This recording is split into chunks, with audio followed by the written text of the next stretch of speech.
Salut et bienvenue à vous. Vous avez des mauvaises herbes dans votre jardin, dans votre gazon, sur vos allées, devant votre garage. Et pour éradiquer de façon écologique toutes les mauvaises herbes, il vous faudrait pour cela des outils adaptés. Alors les amis, je pense que cette vidéo va fortement vous intéresser, car vous l'aurez peut-être compris, je vous ai sélectionné pour vous les 3 meilleurs outils de jardinage pour pouvoir désherber chez soi et ainsi ne plus avoir de mauvaises herbes. Étant moi-même paysagiste, je vous donnerai quelques conseils vers la fin de la vidéo, donc restez bien jusqu'au bout. Je précise avant de commencer que vous retrouverez les liens de chacun des outils en bas de la vidéo dans la description, si jamais vous souhaitez en savoir plus ou pourquoi pas en commander un. Et sans plus de transition, on va pouvoir attaquer donc par le premier que je vous ai sélectionné, et je précise que ça sera le moins cher de cette sélection, et peut-être d'ailleurs le plus pratique. Comme vous pouvez voir, je vous ai pris là une petite binette de jardinage, et personnellement je m'en sers chez moi, et vous allez voir que c'est très pratique. Donc si jamais vous avez entre du béton par exemple votre enrobé, des pissenlits qui viennent pousser, ou alors dans une allée gravillonnée, des mauvaises herbes qui viennent pousser, ça sera donc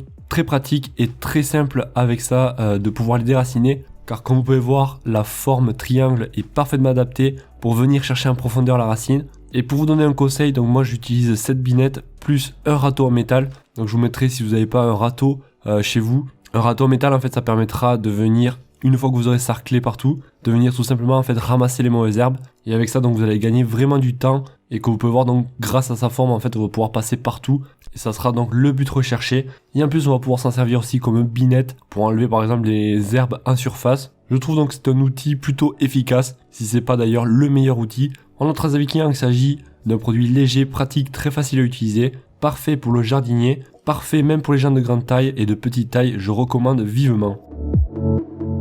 Je vous propose que l'on passe à la deuxième solution et le deuxième outil, un petit peu plus classique celui-ci. C'est un désherbeur électrique qui va vous permettre en fait de faire cramer tout simplement les mauvaises herbes. Celui-ci donc je vous le conseille si vous avez par exemple du gravier, une allée en gravier ou alors une allée en pavé par exemple.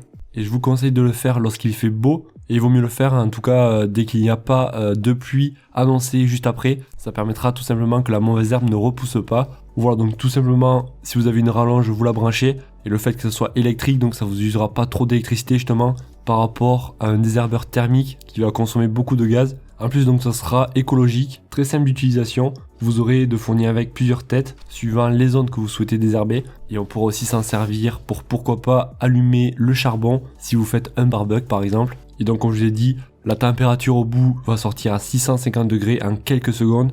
Donc voilà, vous restez peut-être 5-10 secondes à chaque plante, et la racine donc va complètement sécher, ainsi que la plante en elle-même. En notre avis client, il s'agit d'un très bon brûleur de plantes, un produit génial, très satisfait à voir l'usage dans le temps, très bien pour les petites surfaces avec une livraison rapide. On arrive maintenant au dernier outil, et celui-ci sera plus adapté donc pour votre gazon. Ça va permettre tout simplement de venir enlever par exemple les pissenlits, le trèfle aussi, sans avoir donc à abîmer tout votre gazon. Tout simplement donc vous plantez l'outil, et avec les 4 dents en fait ça va retirer la zone où vous souhaitez enlever, et ça permettra tout simplement de ne pas abîmer votre gazon, votre terrain, et de ne pas faire des trous partout, car là le trou donc va se reboucher automatiquement. Rien de plus simple donc pour cet outil, et donc ça évitera de devoir à chaque fois vous baisser pour désherber. Avec cet outil donc vous allez pouvoir travailler en hauteur sans avoir donc à vous faire mal au dos. En notre avis client, qu'il s'agit d'un produit efficace et simple à utiliser, votre dos vous dira merci. Pratique et super efficace pour enlever les mauvaises herbes, pour retirer les mauvaises herbes sans effort. Comme promis, donc je vais vous dire une petite astuce que moi j'utilise régulièrement chez moi, notamment si vous avez des pavés, de l'enrobé ou des zones donc avec une surface dure et là où il y a des mauvaises herbes. Si vous avez donc une débroussailleuse ou alors un coupe-bordure, vous allez pouvoir tout simplement nettoyer avec votre fil de débroussailleuse ou votre coupe-bordure. En contrepartie donc ça risque d'user un petit peu le fil, mais je peux vous dire que ça va être bien efficace pour pouvoir bien raser la plante et éviter qu'elle repousse. Voilà, donc c'est un petit conseil comme ça. Pour rappel, donc vous retrouverez les liens en bas de la vidéo dans la description si jamais vous souhaitez en savoir plus sur un outil en particulier, pourquoi pas le commander. Bref, vous connaissez la chanson, et moi je vous souhaite de passer donc une excellente journée, soirée, et je vous dis à la prochaine. Ciao ciao.